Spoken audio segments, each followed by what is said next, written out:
Alrighty, yo, what is going on, everybody? It's your boy, Mr. DDG94, back with another reaction video. Today we finna react to why retired athletes hate the new generation.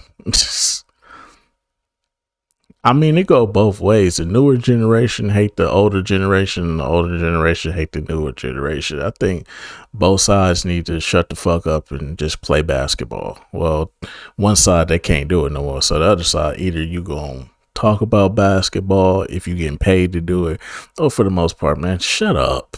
You're done. Your career is over, bro. You're done. Stop trying to relive your glory days, bro. You're done. You're done. You're washed. It's over. Okay, your time is up. You're done. I don't see the Tim Duncans of the world talking shit about the younger generation. I don't see the Michael Jordans complaining about this generation. So I mean, shit. Like just enjoy retirement, bro. Enjoy Cancun, bro. Enjoy Cancun. Enjoy them OnlyFans thoughts running up on you, trying to get you back to the hotel.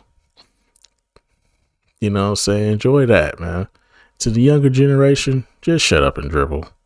Tell me if you heard this one before. Retired player, any sport, goes on a podcast.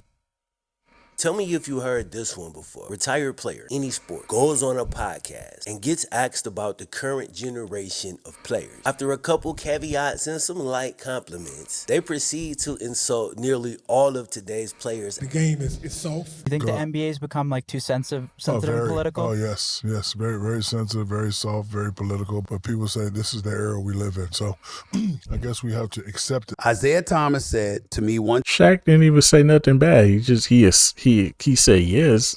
I don't like it, but I've come to terms with accepting it for what it is. He's come to terms with accepting it for what it is. So even coming to terms of accepting is considered hate. Like, y'all just proving his point. One time, he said if he was playing in our era, he would not have averaged more than 18 points a game. But the old heads ain't the only one. That's a lie. Because I keep forgetting how to say his name. But y'all know who I'm talking about. He was Steph Curry before Steph Curry. And he was legitimately like, what, 25, 28 per game player before they kicked him out because of his religious beliefs. Yeah.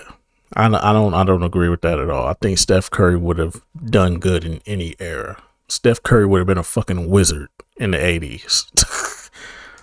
Ones who are completely dismissive and totally, utterly, completely disrespectful. How many times have we seen a younger player completely dismiss the older generation, reducing their careers to nothing more than a punchline? Bob Cousy couldn't dribble with his left hand. Bob Cousy changed the game. Chris Paul didn't change the game. Bob Cousy won championships when there were 8 teams in the NBA and you had to win 2 playoff series. But to be fair, it's JJ Redick. I'm not surprised. It's JJ Redick. JJ Redick is terrible. Did Bob Cousy ever shoot over 40% from the field in his career? We understand that. Did he ever shoot over 40%? He also had 29 assists in an NBA game. Oh, well, you know, he was being guarded by plumbers and firemen. Continue to say that, quote, they say it was tougher back then than it is now. But I don't think anybody had skill back then. Jordan was the only one that really had skill. You know what I mean? So that was why when they saw Kobe, they were like, oh my God. But now everybody has skill. These types of comments dominate sports shows, podcasts, social media clips. And there's a reason for that. It's pretty damn entertaining. But why do so many former pro athletes just seem to hate on the current players of the new generation? And why do current players routinely disrespect their own forefathers who paved the way, but didn't get to reap the same level of rewards? This ain't just about sports. It's about maintaining a level of respect respect for those who came before you. Regardless of how high your bank account gets, it's about being satisfied when your time is up and shining the light on your era without tearing down the new one. It'll be dope if we learn to relate to each other. If we built each other up instead of tearing each other down in a selfish attempt to hog all the glory for ourselves and our era. Today, we'll explore perspectives from both sides of the era war, the soft ones and the unskilled ones, and discuss a possible solution for all this pettiness, the retired player perspective. Ever since childhood, their identity's been clear. They were athletes, hoopers, football players, the biggest, the baddest, the fastest, the best. The roar of the crowd, thrill of the victory, the locker room camaraderie. It all fueled a feeling of purpose and a sense of self. And they didn't play in an era where the internet and social media existed. Got to keep that in mind as well. Society changed when the internet got involved. Let's just be real. They lived in a different time frame.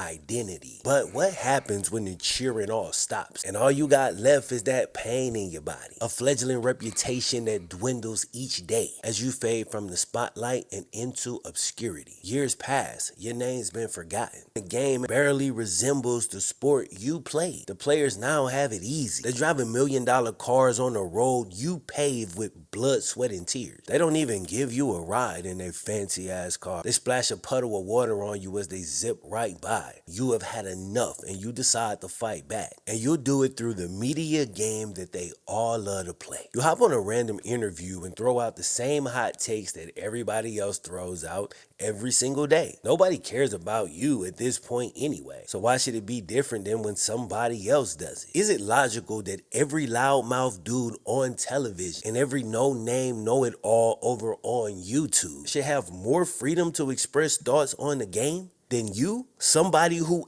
actually played? So why is it okay for them to just yap all day, but the second you say something, now it's a problem? So boom, you blast out. I do agree with that. I do agree with that. If we can talk shit on the internet, they should be able to talk their shit back. But the thing about then when they talk shit, it's like, bruh, who are you? Like I don't want to hear from the 15th guy on the bench. I don't want to hear from Brian Scalabrine, okay? I don't want to hear from Brian Scalabrine. I don't want to hear from Bronny James, okay? I don't want to hear from Thanasis Antetokounmpo. I don't want to hear from these. I don't want to hear from a bench warmer. I respect the guy who at least played 15 minutes a game. If you played at least 15 minutes a game, then I can have a little bit more respect for you. But if you was getting garbage time minutes or you was getting no burn at all, nigga, shut the fuck up. I'm just saying, bro, it's okay for y'all to talk y'all shit, but some of y'all be talking y'all shit and y'all ain't got the privilege to even be talking shit. A flaming hot take, jam-packed with the oh-so-usual rhetoric. Today's players are soft, and star player name here couldn't play in my generation. He not man enough. Hell yeah, you said it. Now they can shine some light on your generation and see how they was wrong to ignore you guys all this time. They'll look at the film and then you'll get the respect that you deserve. But you're not as good at this media thing as you thought you were. Your comments are dismissed entirely and you're labeled a hater. The current players play victim. They're supposedly hurt and appalled that this dude to whom they never paid homage or respect to, who never got paid anywhere close to them, who wasn't nearly as famous and didn't get the chance to experience the perks that were partially built on his back, has finally spoken out. Oh no, what a shame. Then they use it to garner sympathy and to clown your generation even more than before. So the war between eras rages on, and all you did was add fuel to the fire. Empathizing with the old guard. Many athletes struggle immensely to redefine themselves when their playing days end. This can lead to a profound sense of lost identity, leaving many grasping for validation that what they did actually mattered, or even worse, wondering if their life in its current state does. For better or for worse, I'm honestly not sure, but for humans, you see this played out throughout all of history. It's easier to empathize when we see someone's story. We'll ignore people right in front of us and empathize with a movie character. So real quick, I'll use 3 Pixar movies that I'm assuming you've seen to help us understand a little of how the old guard feels. It's like when Mr. Incredible got banned from doing superhero work and was suddenly expected to just blend into society. It's like when Jackson Storm showed up on the scene in Cars 3. Remember the effect that had on Lightning McQueen? It's like when Buzz Lightyear made Andy forget about Woody. You ain't feel dude's pain when he woke up under the bed? These are just movies, kids movies at that, but they illustrate a very real thing that most of us have or will experience at certain points throughout our lives. For some former athletes, the void in their lives is very real. The sense of worth can diminish and sometimes they lash out. They'll never admit it, but I believe, just given human nature, I'm not judging them individually, I just pay attention to people. But I believe that at the center of a lot of that shade is a longing for a fraction of the respect they once garnered. Imagine helping to build a building you're no longer welcome in, while the people inside discredit your building skills. I don't think that'll sit well with anybody. So maybe show a little respect to the guys that paved the way. The current player perspective. When you were young, everybody in your whole neighborhood wanted to live the life that you're living right now. The money, the status, and everything that comes with being an active professional athlete. But it's not as easy as they think. Everybody in your business, they love you one second and they hate you the next. They don't know or appreciate the work you put in, the stress you endure, or the sacrifices you make. The media is unrelenting. They attack without boundaries. Social media is worse. They'll even attack your family. And if you clap back at either party, you'll be called soft or petty for Then maybe players should start moving like Kawhi do. If that's the case, if you don't like what people are saying about you on on the internet, then just do what Kawhi do. Stay off the internet.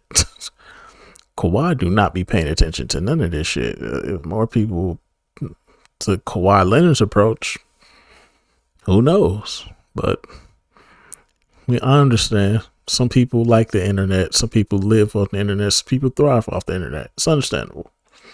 Defending yourself. So you just put on your $50,000 shades, flash your customized headphones, and try to block it all out. But soon you find out that always being on guard is a constant drain that depletes your patience and discernment. So anybody can get it. Whoever says something, you'll snap back first and then ask questions later. And this mentality combined with your competitive nature saps the empathy from your heart almost completely. So when the old head say something crazy on an interview, you're not in the space to think about what's really going on with dude. If you had a conversation with him, could you find common ground? That's not a question that ever crosses your mind. You do what you was trained to do. Go into attack mode and tear down the old head's career like an old abandoned building. To you, it's just another person trying to pull you down. But maybe you could have stopped and tried to pull your forefather up. But to be fair, you see an older man attacking your career. So you feel he should be the bigger man and he should be more mature because he's older, so you feel no remorse. And the war between eras rages on. Actionable solution. The older generation does need to be more mature. Going on and on about how the game is soft is starting to get stale. Is that all you have to offer? While it has some truth to it, right, a whole lot of truth to it, don't let that be the focal point of every public conversation you have. And since people will just clip it up, even if you talk about it for 10 seconds, maybe take that time to talk about some things you like about today's game. Highlight a couple players whose play style you enjoy watching, or make positive comparisons to shine a light on your guys. But the thing is, they do that. It's just that they don't get as much traction as the negativity. Like somebody like Isaiah Thomas, who just recently called out LeBron for coming out with his shirt, coming in practicing with his shirt off. But they don't never talk about the times when he praised LeBron, when he was like, man, LeBron, man, he just do it, man. He's so great, man. But as soon as he says something negative, that's the one that they want to quote him on. But all the other times he done praise LeBron, and trust me, I've seen him praise LeBron before, plenty of times.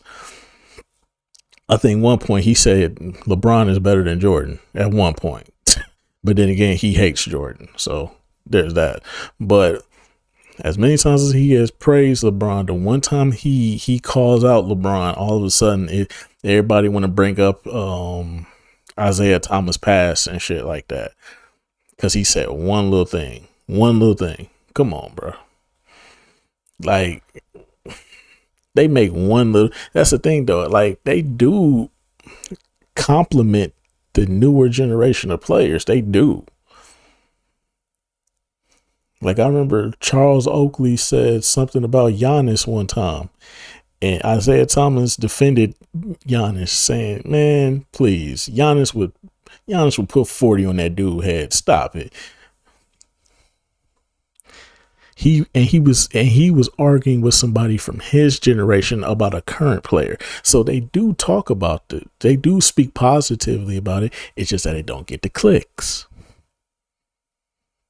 Media manipulation. That's why I don't be on social media. That's why I don't get into these arguments, because I see the bullshit for what it is. I can see how the older generation does compliment the younger generation, but as soon as they say one little critique, and all they doing is critiquing, they not really taking it personal. They just make one little critique, like, man, I wish dude would just stop doing that, man. If he would stop doing that, man, and just focus on the game, man. They make that one little critique. They go the whole damn season talking positively about this person. Like, man, he was out there getting buckets tonight. Boy, did you see that boy? Man, he put 40 on him. Next thing you know, he say, man, you know, he's a great player, but if he would just stop doing this and start doing this, man, he'd be such a great player. As soon as he say that, as soon as they say that one little critique, all of a sudden they public enemy number one to the whole world. Now it's all over the media. ESPN, it's media manipulation, bro. It's media manipulation. So it's not like the old heads out here saying everybody's soft and everybody weak. They do compliment the players that they like. It's just they make one little critique, which is valid. They can make a valid critique. There's nothing wrong with critiquing people. I mean, it's a sport. Of course you're going to critique. If a motherfucker have a bad game, you're going to point out that motherfucker flaws and why they had a bad game.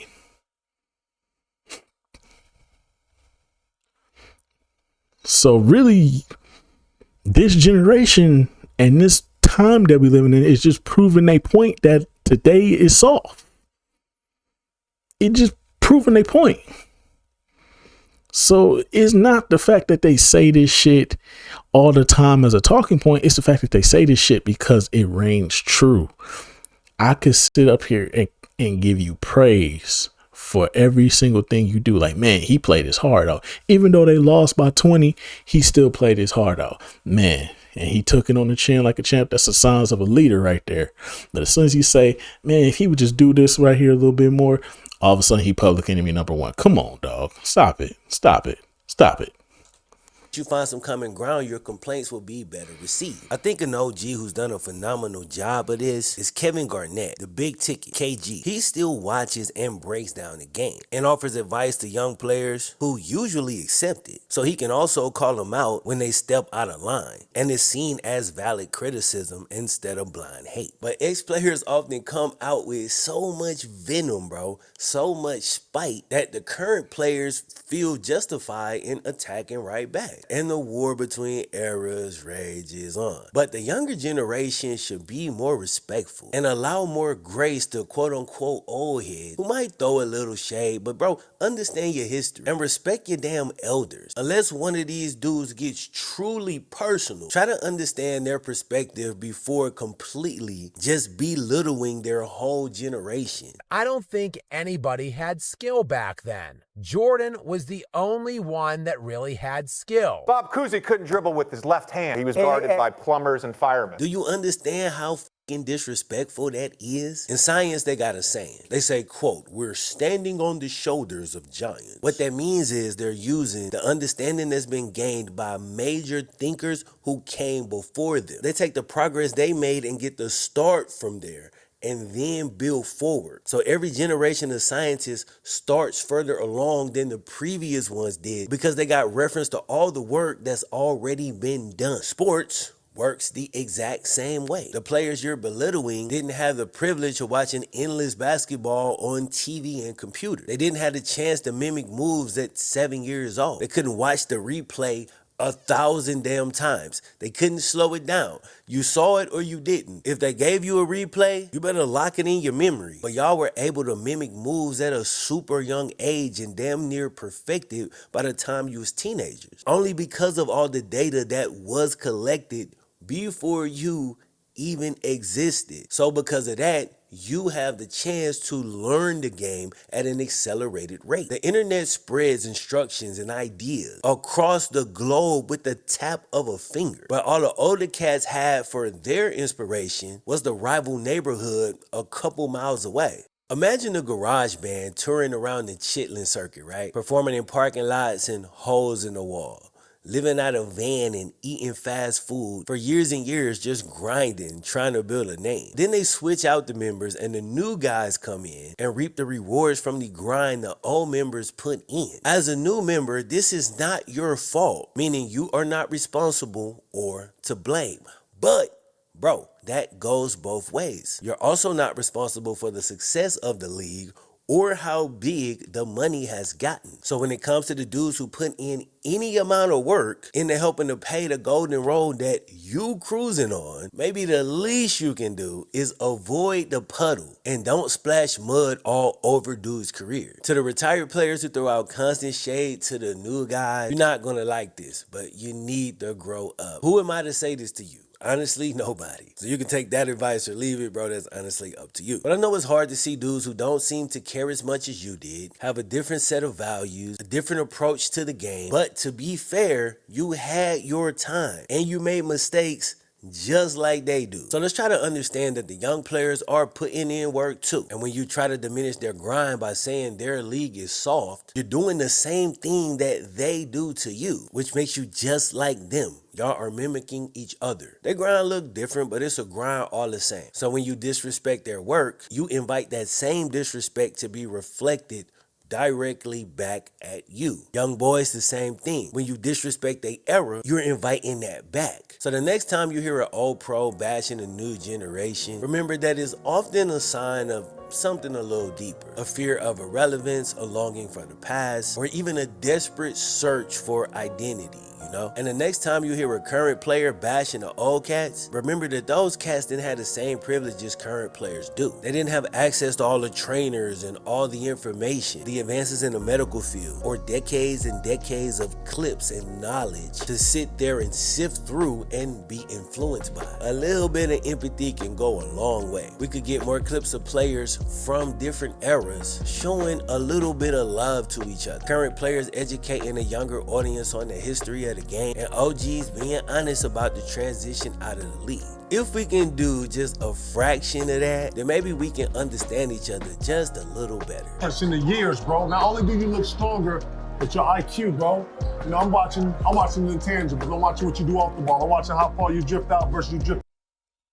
I hear you, but like I said, my argument is still this. The older generation do compliment the younger generation.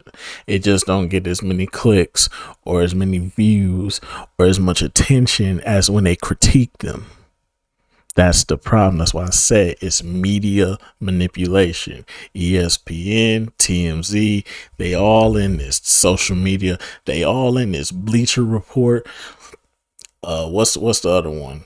Bleacher Report, forgot what the other one is called. House of Highlights, all the motherfuckers are manipulators of. They are media manipulators. They manipulate you into believing that the older generation hates the younger generation, when in actuality, the older generation actually does appreciate the younger generation. It's just that it don't get as many views or as many clicks or as much traction as when they critique them. Because when they critique them, it's like, oh, he talking shit about this person. How y'all feel about that? And that's how the war starts. That's how they keep the war going. That's why they sit up there and talk about Kobe, Jordan, and LeBron all fucking day on ESPN, which is why I don't watch ESPN no more, or I don't even give it my fucking attention no more. I ain't even subscribed to the damn channel no more. That's how much I don't care. Because I figured this out a long time ago. It's all media manipulation. That's just how it is. The older generation does not hate the younger generation like y'all think they do. They don't. It's just that they sometimes make critiques. And these critiques get manipulated into hate. And that's why the younger generation starts going after the older generation. The older generation starts going after the younger generation. It's all media manipulation. That's all it is. If you pay attention, you would know that a lot of these older players do compliment these younger players. They do. You just have to go far and beyond to find them, because the main players don't show this appreciation. Don't show the appreciation clips as much as they show the critique and disapproval clips, you know, the negative clips, like, he's speaking negatively on this person, but they'll speak. It is what it is. But anyway, so that's just gonna about do it for this one. I will see you on the next video. I hear what you're saying, brother, but this is all media manipulation, bro. At the end of the day, stay off social media, man. I live that's why Kawhi Leonard is my second favorite player, because he gets it. He gets it. It's media manipulation, bro. When you figure it out, you understand. It's all a fucking lie. It's all a fucking lie. Either you gonna like who you gonna like, or you not gonna like who you gonna like. It is what it is. But anyways, I'll see you on the next video. Till then, peace out.